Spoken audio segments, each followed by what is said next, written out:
Assalamualaikum warahmatullahi wabarakatuh. Innal hamdalillah nahmaduhu wa nasta'inuhu wa nastaghfiruh wa na'udzu billahi min shururi anfusina wa min sayyiati a'malina. Man yahdihillahu fala mudilla lahu wa man yudlilhu fala hadiya lahu. Asyhadu an la ilaha illallah wahdahu la syarika lahu wa asyhadu anna Muhammadan abduhu wa rasuluh. Allahumma salli ala Muhammad wa ala alihi wa sahabatihi wa man sara ala nahjihi wa ihtada bihadihi wa sanna bi sunnatihi ila yaumil qiyamah. Ya ayyuhalladzina amanu taqullaha haqqa tuqatih wa la tamutunna illa wa antum muslimun. Amma ba'd. Ma'asyiral muslimin, jamaah salat subuh rahimani wa rahimakumullah. Alhamdulillah, pada kesempatan ini kita kembali melanjutkan kajian kita dalam kitab Taisirul Karimir Rahman fi tafsir Kalamil Mannan, dan alhamdulillah kita akan memasuki surah Idza zulzilatil ardu zilzalaha, atau yang biasa dikenal dengan Suratul Zalzalah. Suratul Zalzalah, sebagian mufassirun mengatakan bahwa dia adalah surah Makkiyah, dan sebahagian yang lain mengatakan surah Al-Zalzalah adalah surah Madaniyah, surah yang Allah turunkan setelah hijrahnya Rasulullah sallallahu alaihi wasallam ke kota Madinah. Namun kalau dilihat pada tema dan pembahasan yang ada di dalamnya, maka Suratul Zalzalah lebih dekat kepada tema-tema surah Makkiyah, di mana di dalam surah ini dikisahkan, diceritakan tentang hari kiamat. Allah Subhanahu wa taala berfirman, Bismillahirrahmanirrahim, Idza zulzilatil ardu zilzalaha wa akhrajatil ardu athqalaha wa qala al insanu ma laha yawma idzin tuhaddithu akhbaraha bi anna rabbaka awha laha yawma idzin yasduru an-nasu ashtatan liyuraw a'malahum faman ya'mal mithqala dharratin khairan yarah wa man ya'mal mithqala dharratin syarran yarah. Idza zulzilatil ardu zilzalaha, ketika bumi digoncangkan dengan segoncang-goncangnya. Wa akhrajatil ardu athqalaha, dan bumi mengeluarkan seluruh isinya. Wa qala al insanu ma laha, dan manusia terheran-heran dengan apa yang terjadi. Yauma idzin tuhadditsu akhbaraha, pada hari itu bumi menceritakan kisahnya. Bi anna rabbaka awhalaha, karena Tuhanmu memerintahkan kepadanya. Yauma idzi yasdurun nasu ashtatan liyuraw a'malahum, pada hari itu manusia keluar dengan berpisah-pisah untuk diperlihatkan kepada mereka amalan-amalan mereka. Faman ya'mal mithqala dzarratin khairan yarah, siapa yang melakukan suatu amalan kebaikan sekecil apapun, maka dia akan melihatnya. Wa man ya'mal mithqala dzarratin syarran yarah, dan siapa yang melakukan amal keburukan sekecil apapun amal keburukan, juga ia akan melihatnya. Syekh Sa'di rahimahullah mengatakan, yukhbiru ta'ala amma yakunu yawmal qiyamah, Melalui surah ini Allah Subhanahu wa taala mengabarkan tentang apa yang terjadi pada hari kiamat. Jadi terkait dengan idza zulzilatil ardu zilzalaha, ini adalah kejadian yang terjadi pada hari kiamat. Ada juga sebagian ahli tafsir mengatakan ini adalah kejadian sebelum terjadinya hari kiamat, di mana pada hari kiamat bumi ini digoncangkan dengan segoncang-goncangnya. Kalau saat ini kita sering diperlihatkan dengan gempa bumi, maka apa yang kita lihat tersebut tidak ada bandingannya dengan kegoncangan yang akan terjadi nantinya, di mana dijelaskan pada ayat yang lain bahwa akibat dari bergoncangnya bumi, maka semua bangunan yang ada di dalamnya itu akan rata. Bukan hanya bangunan-bangunan yang dibuat oleh manusia, bahkan apa-apa yang diciptakan di dalamnya oleh Allah Subhanahu wa taala itu akan rata, termasuk gunung-gunung yang kelihatan sangat kokoh itu akan menjadi rata, sehingga manusia akan melihat bumi tidak seperti yang ia lihat sehari-hari. Dan ini Allah sebutkan di dalam Al-Qur'an, yauma tubaddalul ardu ghairal ardi was samawat. Ya, pada hari di mana seperti bumi berganti, tidak seperti bumi yang kita lihat sehari-hari. Di dalam ayat yang lain dikatakan wadukkatil ardu dakkan dakka. Jadi bumi ini diratakan. La tara fiha iwajaw wala amta. Kita tidak ada melihat sesuatu yang tinggi dan juga kita tidak melihat ada lembah. Semua rata setelah dihancurkan oleh Allah Subhanahu wa taala. Fayadharuha qa'an safsafa dalam ayat yang lain. Wa akhrajatil ardu athqalaha. Bumi mengeluarkan apa yang ada di dalam perut bumi. Yang dimaksudkan dengan apa yang ada dalam perut bumi di sini adalah al-amwat, orang-orang yang sudah meninggal. Itu dikeluarkan semuanya. Karena bumi ini selain untuk orang yang hidup, Allah menciptakannya juga untuk orang yang sudah meninggal. Dan adanya syariat menguburkan itu adalah kemuliaan yang Allah berikan kepada manusia untuk menjaga auratnya. Karena ketika manusia meninggal, maka seluruh tubuhnya menjadi aurat sehingga ditutupi dengan cara dikuburkan. Pada hari kiamat Allah akan mengeluarkannya, sebagaimana yang Allah sebutkan di ayat yang lain, minha khalaqnakum wa fiha nu'idukum wa minha nukhrijukum taratan ukhra. Kami menciptakan kalian dari tanah dan kami akan kembalikan ke tanah dan kami akan keluarkan, wa minha nukhrijukum taratan ukhra, akan dikeluarkan dari kubur, dari dalam perut bumi. Termasuk juga yang dikeluarkan oleh bumi adalah al-kunuz, ya, seluruh perbendaharaan yang ada di dalamnya, ya, kekayaan-kekayaan di dalamnya akan dikeluarkan oleh Allah Subhanahu wa taala. Wa qala al-insanu ma laha. Ketika manusia melihat peristiwa itu, maka manusia terheran-heran. Sebagian ahli tafsir mengatakan bahwa yang terheran-heran di sini, yang ketakutan di sini adalah orang-orang kafir. Karena mereka mengingkari tentang hari kiamat. Mereka mengingkari peristiwa-peristiwa yang akan terjadi pada hari kiamat atau sebelum hari kiamat.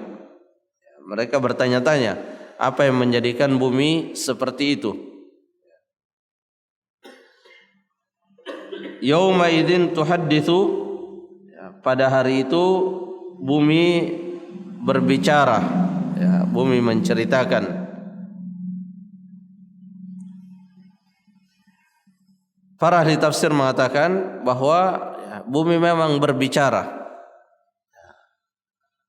Dan Allah Subhanahu wa taala jika menghendaki sesuatu, maka tidak ada yang sulit bagi Allah Subhanahu wa taala. Jika Allah menghendaki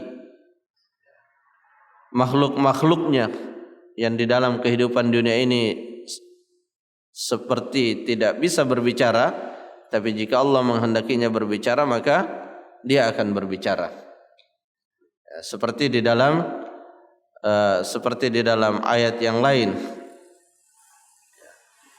ketika anggota-anggota tubuh manusia bersaksi atas perbuatan yang dilakukan oleh manusia, maka manusia bertanya-tanya, kenapa?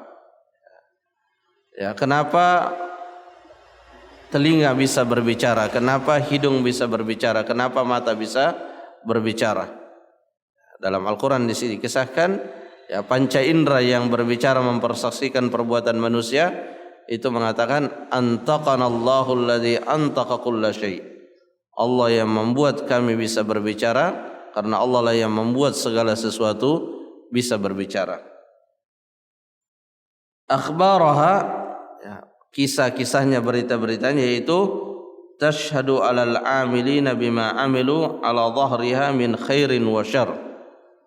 Bahwasanya bumi ini akan bercerita, mempersaksikan apa yang telah dikerjakan oleh manusia di atas permukaan bumi. Apakah yang dikerjakannya kebaikan atau keburukan, itu akan dipersaksikan oleh bumi. Jadi bumi ini termasuk yang mempersaksikan amalan-amalan manusia. Syekh Sa'di rahimahullah mengatakan, fa innal arda min jumlatis syuhudil ladzina yashhaduna 'alal ibad bi'amalihim.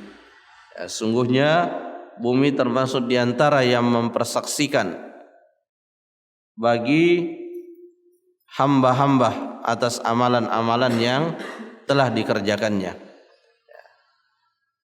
Jadi tidak ada celah bagi manusia untuk menghindar dari yang namanya pembalasan.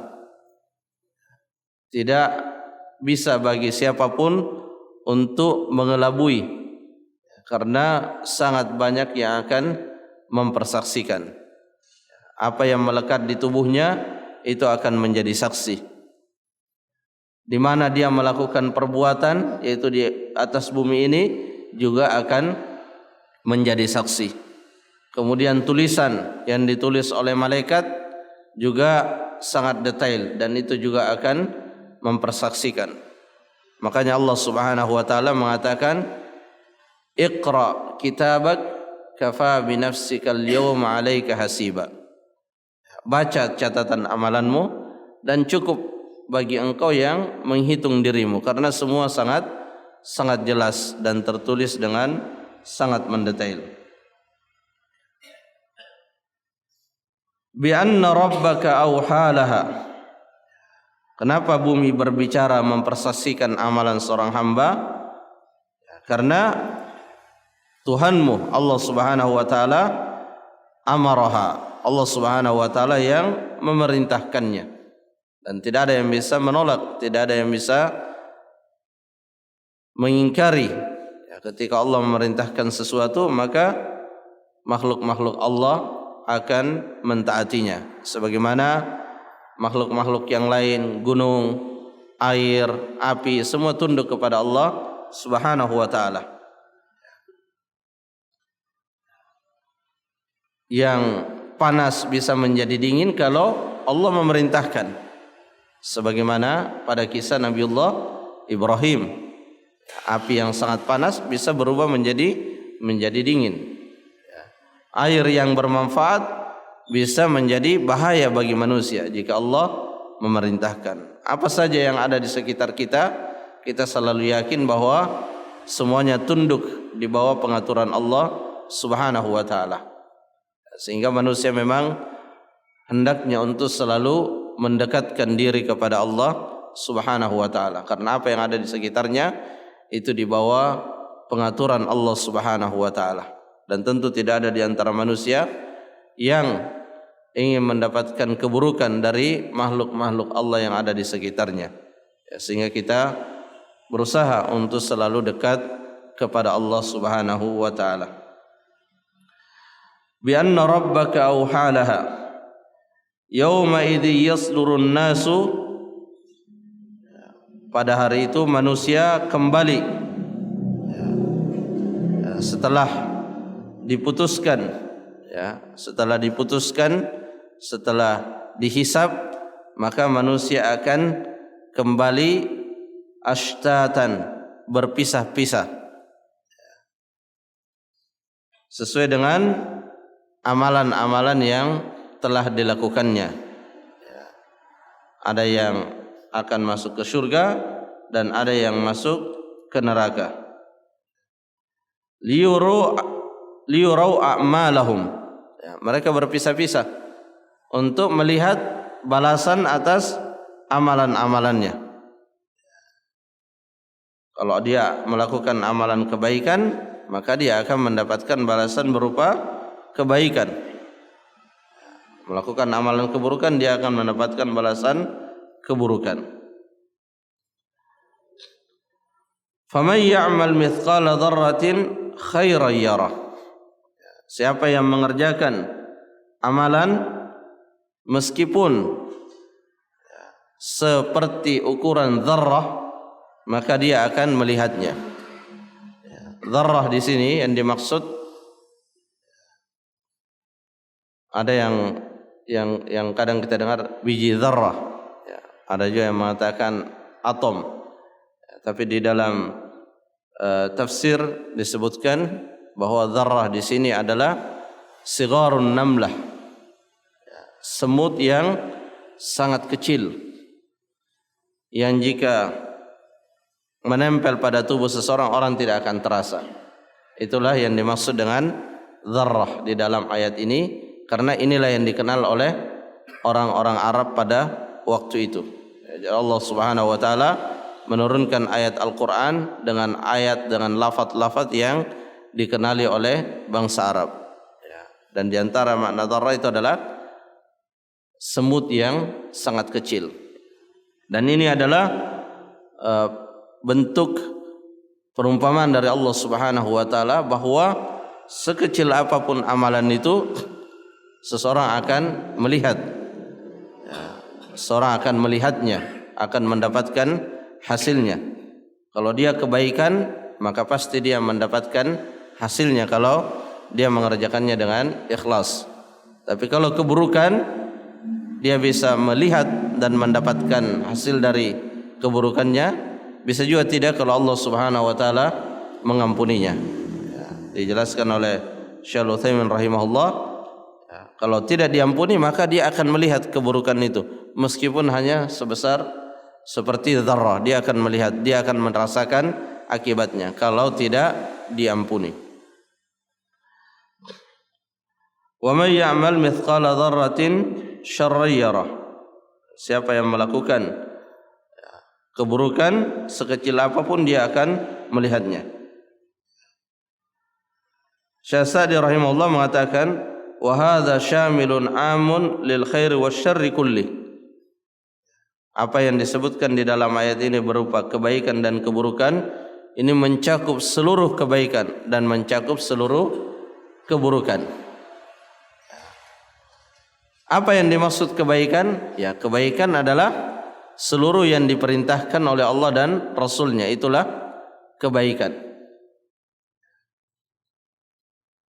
Dan kebaikan itu diperintahkan untuk disegerakan.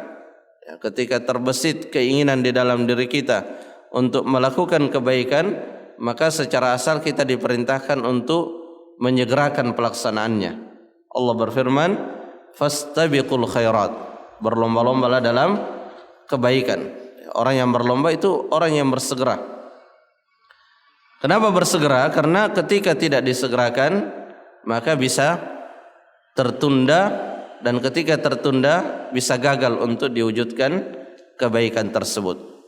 Karena orang yang meniatkan suatu kebaikan pada saat itu dia akan berhadapan dengan beraneka ragam rayuan dan godaan syaitan agar ia tidak jadi melakukan kebaikan tersebut.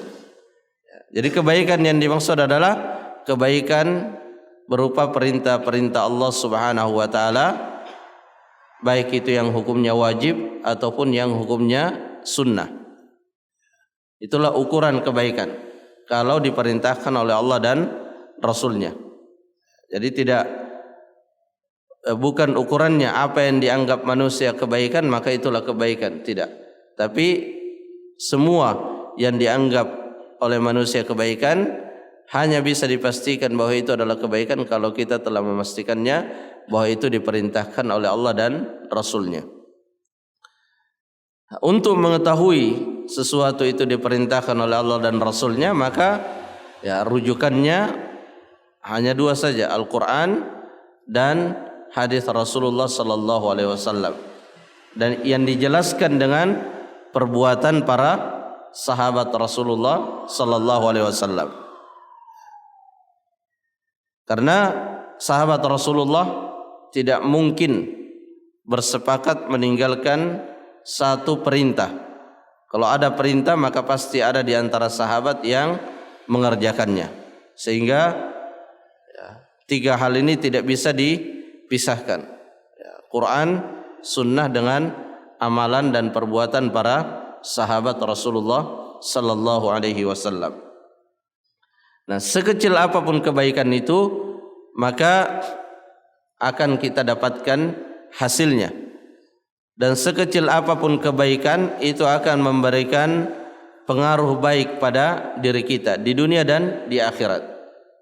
Karena Nabi sallallahu alaihi wasallam dalam hadis yang sahih mengatakan, la tahqiranna minal ma'rufi syai'an walau an talqa akhaka biwajhin taliq. Jangan engkau meremehkan suatu kebaikan meskipun kebaikan yang engkau lakukan hanya berupa menampakkan wajah yang ceria kepada saudaranya, memberikan senyuman kepada saudaramu. Karena terkadang syaitan menggoda kita. Kalau kebaikannya sedikit, kita akhirnya tidak melakukannya. Ada uang 1.000 kita mau sedekahkan, kadang kita tidak jadi menyedekahkannya karena menganggap itu sedikit. Ada kebaikan-kebaikan yang mudah kita lakukan, berdoa ketika masuk kamar mandi atau WC, berdoa ketika masuk masjid. Kadang terlewatkan karena dianggap sesuatu yang kecil. Orang kadang bisa mengeluarkan hartanya berjuta-juta untuk pergi umrah, tapi kadang ada amalan-amalan yang kecil yang tidak perlu mengeluarkan biaya yang banyak, tidak bisa dia tunaikan karena kita terkadang meremehkan yang namanya kebaikan. Dan itu salah satu cara syaitan untuk menjauhkan kita dari kebaikan. Padahal satu kebaikan kalau Allah Subhanahu wa taala menerimanya itu akan diberikan balasan, dan balasan yang tercepat adalah dengan kita dimudahkan untuk melakukan kebaikan yang berikutnya. Jadi satu kebaikan itu mengundang kebaikan yang lain. Allah Subhanahu wa taala berfirman, walladzina ihtadaw zadahum huda wa atahum taqwahum. Orang yang mendapatkan petunjuk itu adalah orang yang melakukan kebaikan. Zadahum huda, Allah akan menambahkan untuknya petunjuk. Maksudnya Allah akan tambahkan untuknya kebaikan. Allah akan memudahkan dia untuk melakukan kebaikan yang lain. Jadi di antara motivasi yang mendorong kita untuk melakukan kebaikan adalah semoga dengan kebaikan yang kita lakukan bisa menjadi sebab kita melakukan kebaikan yang lain. Karena kita sangat butuh banyak kebaikan. Di akhirat tidak bisa lagi kita memperbanyak kebaikan kita. Kesempatannya adalah ketika di dunia. Jadi ketika ada keinginan saya mau pergi bermajelis ilmu habis maghrib misalnya, maka kita usahakan supaya apa? Supaya dengan majelis ilmu tersebut bisa mengundang kebaikan yang lain. Kita tidak bisa, kadang kita tidak menyangka bahwa disebabkan kebaikan yang kita lakukan di luar rumah itu menjadi sebab kita sangat baik kepada orang yang ada di rumah kita. Dan juga kadang kita tidak sadar bahwa keburukan yang kita lakukan di luar rumah kadang menjadi sebab kita sangat buruk dengan orang-orang yang ada di rumah kita. Sehingga kita senantiasa berusaha untuk melakukan kebaikan sekecil apapun kebaikan itu. Demikian pula sebaliknya, kita berusaha untuk menjauhi segala keburukan sekecil apapun keburukan itu. Karena seperti di dalam ayat yang lain, semuanya akan dipertanyakan oleh Allah Subhanahu wa taala. Dan meremehkan keburukan itu bukanlah ciri orang-orang beriman. Meremehkan keburukan itu adalah cirinya orang-orang munafik. Nabi sallallahu alaihi wasallam menjelaskan bahwa kalau orang beriman itu melihat suatu keburukan, suatu kesalahan seperti gunung yang akan menerpa dirinya. Sedangkan orang munafik melihat suatu kesalahan itu hanya seperti lalat yang hinggap di hidungnya. Seolah-olah dengan hanya dikibas dengan tangan maka akan hilang bekasnya. Bagi orang beriman tidak, dia melihat suatu kesalahan yang dilakukannya seolah-olah ada gunung yang akan menerpa dirinya, sehingga dia segera minta ampun, mau beristighfar kepada Allah Subhanahu wa taala. Ada satu pesan dari seorang tabi'in terkait dengan bagaimana supaya kita bisa menghindari dari meremehkan keburukan. Ya, karena meremehkan keburukan ini yang terkadang menjadi sebab seseorang terus-menerus berada di atas keburukan itu, karena dianggap sesuatu yang remeh. Sesuatu yang keburukan yang diremehkan itu ada beberapa sebabnya.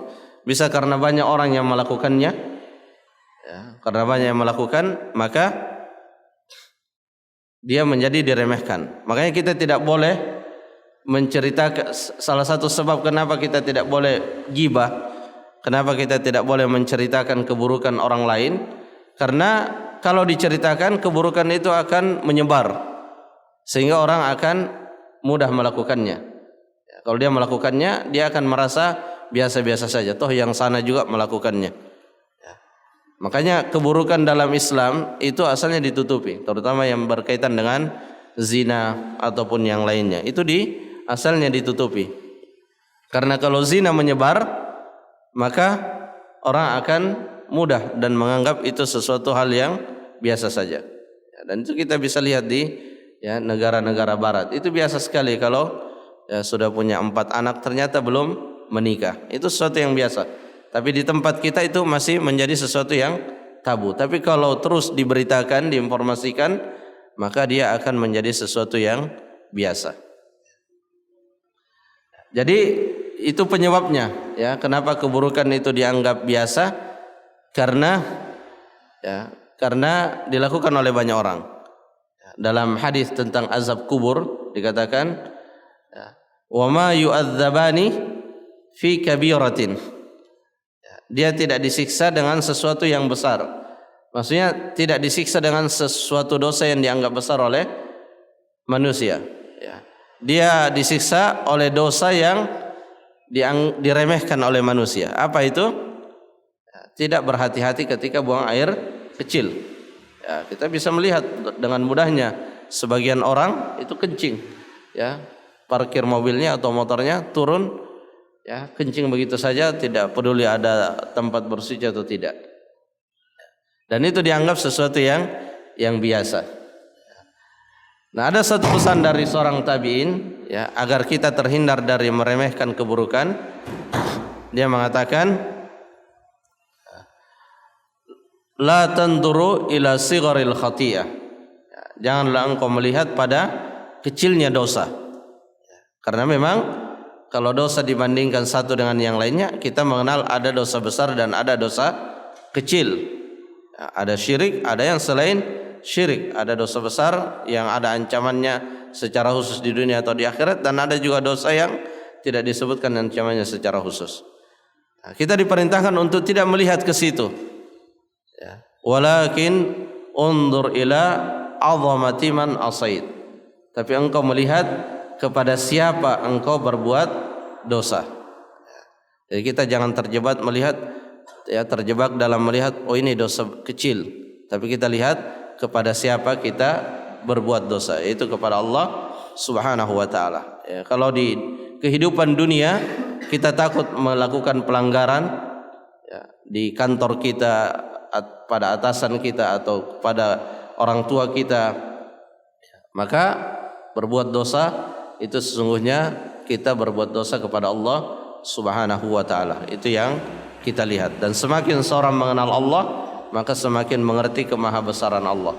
Semakin mengerti kemahabesaran Allah, maka dia akan semakin takut untuk berbuat dosa, dan ketika ia terjerumus dalam dosa, maka ia segera bertobat dan beristighfar kepada Allah Subhanahu wa taala. Jamaah rahimakumullah, mungkin ini yang bisa disampaikan, semoga bermanfaat. Wallahu taala alam bissawab. Subhanakallahumma rabbana wa bihamdik asyhadu an la ilaha illa ant astaghfiruka wa atubu ilaik. Assalamualaikum warahmatullahi wabarakatuh.